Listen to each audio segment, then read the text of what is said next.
So I grew up in California, Central California, in a town called Tulare. It was kind of the emerging period where drugs were starting to show up in school and high school. And even though I didn't go full blown, I did start dabbling with my friends.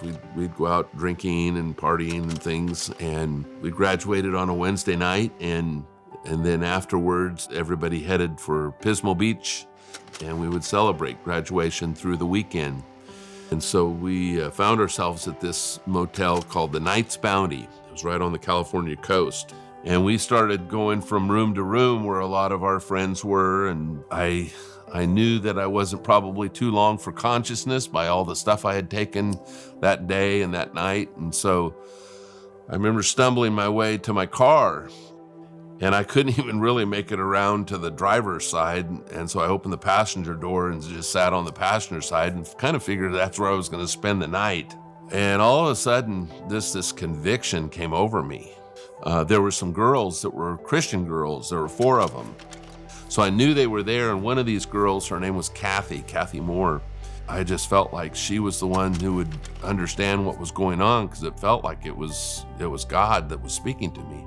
And I just cried out of desperation her name. I just yelled, "Kathy."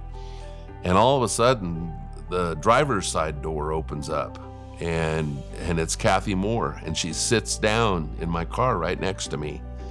And I looked over her, and I didn't even say it out loud. I just said it in my heart. I said, "I want whatever it is that you found." And it was at that moment that the Holy Spirit just came flooding into my life. And I knew it was God. I knew it was Him. And I couldn't contain it. I opened my door and I just began jumping as high as I could jump in the air with my hands raised up and just saying over and over, "God is real, God is real." About 2 years after that is when I really felt a tug toward ministry. Couldn't be more grateful to the Lord for what He has provided and just the direction that He called me to, and the life and the family and the ministry that He's allowed me to serve in. So